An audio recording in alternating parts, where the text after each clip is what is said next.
stand-nya hanya dengan tumpuan kepala, jadi keseimbangan Anda pastinya akan rusak seperti itu ya, atau goyah.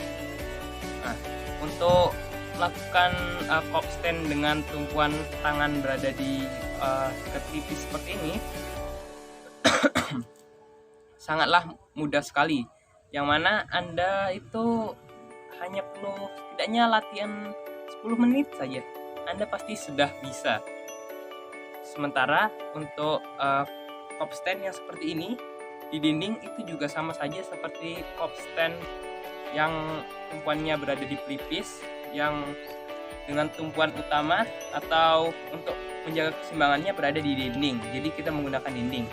Nah, jadi untuk bagi para pemula yang ingin melakukan pop stand dengan posisi tangan berada di pelipis dan posisi tangan berada di belakang kepala, itu sangatlah mudah, ya mana perkiraan saya bagi para pemula setidaknya membutuhkan waktu 10 menit saja agar dia dapat melakukan praktik seperti itu. Itu bagi pemula yang badannya proporsional. Sementara bagi yang tidak proporsional mungkin diperlukan usaha yang lebih besar lagi dalam menjaga keseimbangannya, seperti itu. Selanjutnya, ini di bagian yang paling saya sukai, yaitu saya akan membahas terkait bagaimana melakukan pop stand tanpa menggunakan dinding. Nah, untuk melakukan pop stand tanpa menggunakan dinding ini sebenarnya sangatlah mudah sekali. Saya saja latihan untuk melakukan ini tidak terlalu lama ya. Dalam satu hari mungkin bisa dihitung jari untuk latihannya. Nah, kunci utamanya yaitu berada pada keseimbangan saat Anda mengangkat kaki Anda itu ke dekat dada, seperti itu ya.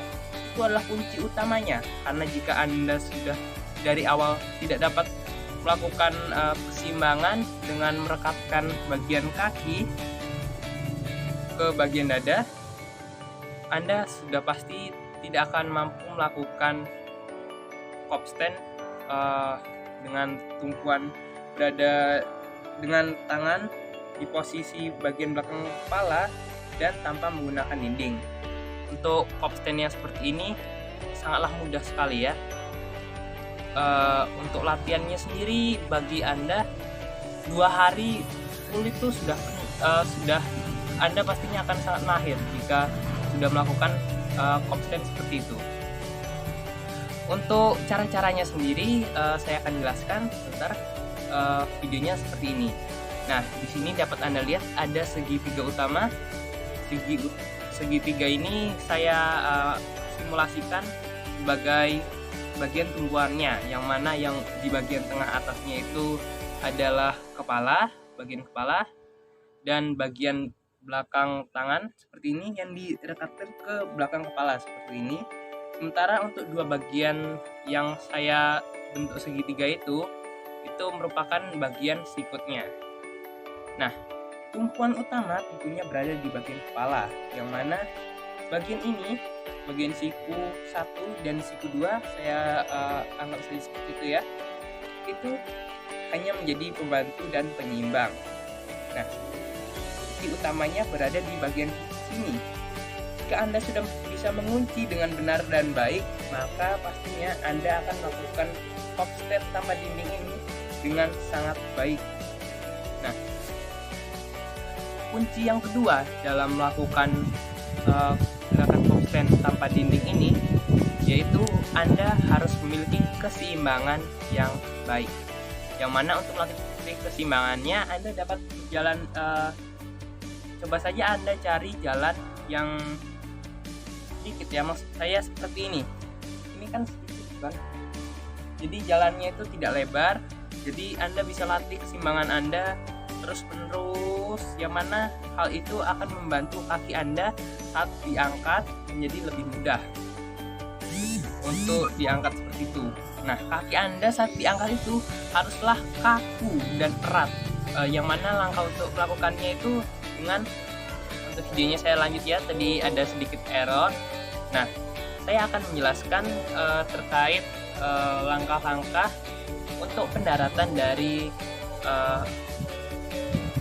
pop stand dengan posisi tangan berada di bagian belakang kepala. Untuk langkah-langkah dari pendaratan atau akhir gerakan dari kop stand dengan posisi tangan berada di bagian kepala, yaitu dengan cara yang pertama melakukan gerakan seperti awal, namun dengan kebalikannya saja. Jadi Anda melakukan kebalikan dari gerakan yang pertamanya.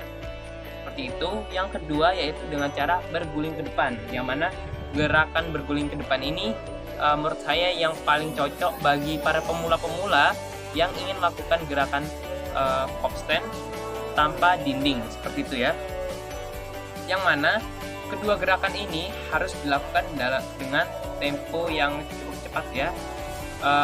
Jika Anda sudah mahir atau sudah sering sekali berlatih, Anda berlama-lama pun dengan keadaan kop stand seperti itu tidak akan masalah. Namun masalahnya jika Anda masih pemula dan ingin mencoba untuk melakukan kop stand secara lama, setidaknya sekitar 2 menit saja, itu akan cukup berbahaya karena bisa jadi Anda akan mengalami cedera maupun hal-hal lainnya, yang mana pemanasan tidak akan membantu jika Anda sudah terkena cedera dari kop stand dengan posisi tangan berada di bagian belakang kepala, seperti itu ya.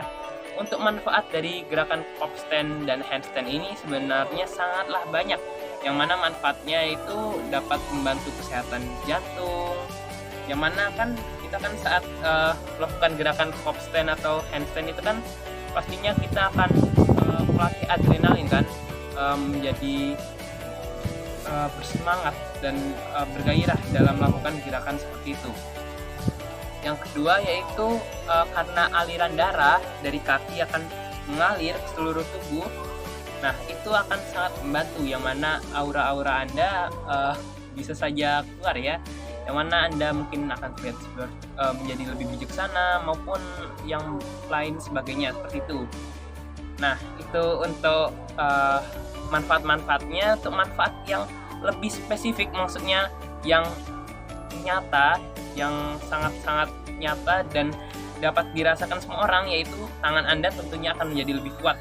Semisal Anda melakukan pull up, Anda pastinya akan lebih mudah ya dalam melakukan pull up, seperti itu. Dan yang kedua, keseimbangan Anda akan terlatih, yang mana Anda pastinya akan menjadi lebih seimbang. Semisal Anda disuruh untuk berdiri di tangga keseimbangan atau palang keseimbangan, Anda pastinya akan melakukannya dengan sangat-sangat mudah, seperti itu. Nah, untuk videonya begitu saja ya. Sekian dari saya, mohon maaf bila ada salah kata dan kekurangan dari video kali ini. Saya akhiri, sekian dan terima kasih. Salam kepintaran.